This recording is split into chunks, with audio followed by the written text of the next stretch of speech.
महाभारत की कहानी में द्रौपदी का 5 पांडवों से विवाह और उनके साथ जीवन एक अत्यंत महत्वपूर्ण और रोचक हिस्सा है। इस संबंध में एक दिलचस्प प्रसंग आता है जिसे संगे फुलसया के रूप में जाना जाता है।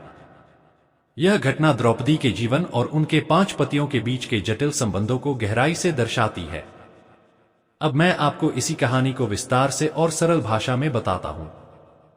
द्रौपदी और पांडवों का विवाह। महाभारत की कहानी में यह बताया गया है कि द्रौपदी का स्वयंवर हुआ था। वहां कई राजाओं और योद्धाओं ने हिस्सा लिया था, जिनमें कर्ण और दुर्योधन भी थे। लेकिन स्वयंवर की शर्तें बहुत कठिन थीं। एक मछली की आंख पर निशाना लगाकर उसे तीर से भेदना। कोई भी योद्धा इस कठिन परीक्षा में सफल नहीं हो पाया, लेकिन अर्जुन, जो उस समय ब्राह्मण वेश में थे, ने यह कार्य कर दिखाया। परिणामस्वरूप द्रौपदी ने अर्जुन को अपने पति के रूप में चुन लिया। लेकिन इसके बाद की घटनाएं बहुत अनोखी थीं। अर्जुन अपने भाइयों के साथ जब द्रौपदी को लेकर अपनी मां कुंती के पास पहुंचे तो उन्होंने बिना देखे ही कहा, जो भी लाए हो उसे आपस में बांट लो। कुंती का यह कथन पांडवों के जीवन को हमेशा के लिए बदलने वाला था। माता के इस वचन का पालन करते हुए द्रौपदी को 5 पांडवों के साथ विवाह करना पड़ा।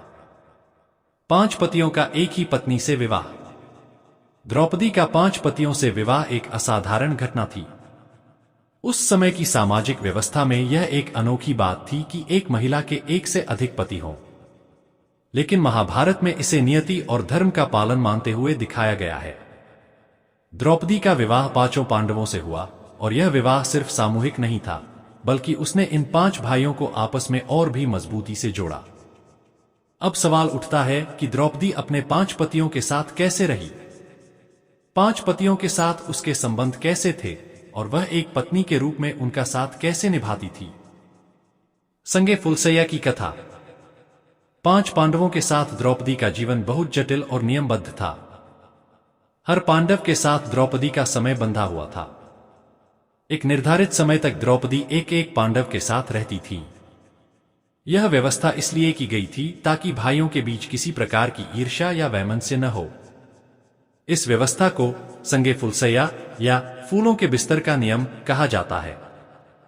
यह एक प्रतीकात्मक नियम था जिसका उद्देश्य 5 पांडवों और द्रौपदी के संबंधों में शांति और सामंजस्य बनाए रखना था।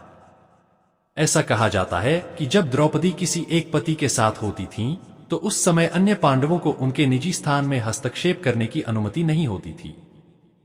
अगर कोई पांडव इस नियम को तोड़ता तो उसे एक निश्चित अवधि के लिए वनवास भोगना पड़ता था। द्रौपदी की भूमिका। द्रौपदी का व्यक्तित्व बहुत शक्तिशाली था। वह केवल पांडवों की पत्नी ही नहीं थी, बल्कि एक बुद्धिमान, साहसी और संवेदनशील महिला थीं, जिन्होंने अपने पतियों के साथ कंधे से कंधा मिलाकर हर मुश्किल का सामना किया। द्रौपदी ने 5 पांडवों के साथ समान प्रेम और सम्मान का व्यवहार किया। इसके साथ ही उसने सुनिश्चित किया कि उनके बीच कोई असमानता या द्वेष न पनपे। द्रौपदी के लिए यह स्थिति आसान नहीं थी। एक महिला के लिए 5 पतियों के साथ समन्वय बनाना और उन सभी को समान रूप से स्नेह और ध्यान देना एक चुनौतीपूर्ण कार्य था। फिर भी द्रौपदी ने इसे बखूबी निभाया। 5 पांडव भी उसकी भावना और समर्पण को समझते थे, और उन्होंने भी उसे वही आदर और सम्मान दिया जो एक पत्नी के योग्य होता है। पांडवों के बीच के संबंध। द्रौपदी का विवाह 5 पांडवों से हुआ था, लेकिन इसके बावजूद भाइयों के बीच गहरा प्रेम और सम्मान बना रहा। पांडवों ने कभी आपस में ईर्ष्या या मतभेद नहीं होने दिए। वे सभी जानते थे कि द्रौपदी उनकी समान जिम्मेदारी है और उन्हें उसकी सुरक्षा और सम्मान का ध्यान रखना है। युधिष्ठिर, जो सबसे बड़े थे, ने हमेशा अपने भाइयों के प्रति एक मार्गदर्शक की भूमिका निभाई। वह न केवल उनके राजा थे, बल्कि एक बड़े भाई के रूप में उन्होंने परिवार के नियमों का पालन करना भी सुनिश्चित किया। अर्जुन, जो द्रौपदी के स्वयंवर में विजेता थे, ने भी अपने भाइयों के साथ समान व्यवहार किया और द्रौपदी के प्रति उनके समर्पण का आदर किया। भीम, नकुल और सहदेव भी इसी भावना के साथ द्रौपदी के प्रति अपनी जिम्मेदारियों को निभाते थे। द्रौपदी की कठिनाइयां। द्रौपदी का जीवन सिर्फ प्रेम और सम्मान तक सीमित नहीं था। उसे कई कठिनाइयों का सामना भी करना पड़ा। कौरवों के हाथों उसका अपमान, जब दुर्योधन और दुशासन ने उसे भरी सभा में अपमानित करने का प्रयास किया, उस घटना ने उसकी प्रतिष्ठा और आत्मसम्मान को गहरे घाव दिए। लेकिन उसने उस समय भी धैर्य नहीं खोया और अपने पतियों का समर्थन प्राप्त किया।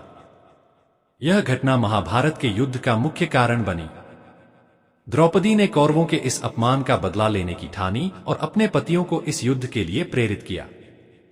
उसके इस अदम्य साहस और आत्मसम्मान ने पांडवों को भी शक्ति और आत्मविश्वास दिया। द्रौपदी का मनोबल। द्रौपदी का चरित्र बहुत प्रेरणादायक है। उसने कभी अपनी परिस्थितियों से हार नहीं मानी। चाहे वह अपने 5 पतियों के साथ संबंधों को संतुलित करने की बात हो या कौरवों के अपमान का बदला लेने की, उसने हर परिस्थिति में अपने आत्मसम्मान और धैर्य को बनाए रखा। द्रौपदी एक ऐसी नारी थी जिसने समाज और समय की सीमाओं को तोड़कर एक नया उदाहरण पेश किया। उसके जीवन से हमें यह सीख मिलती है कि चाहे कितनी भी कठिन परिस्थितियां क्यों न हो, अगर हमारा मनोबल मजबूत हो तो हम हर कठिनाई का सामना कर सकते हैं। निष्कर्ष। द्रौपदी और पांडवों के बीच के संबंध महाभारत का एक महत्वपूर्ण हिस्सा हैं।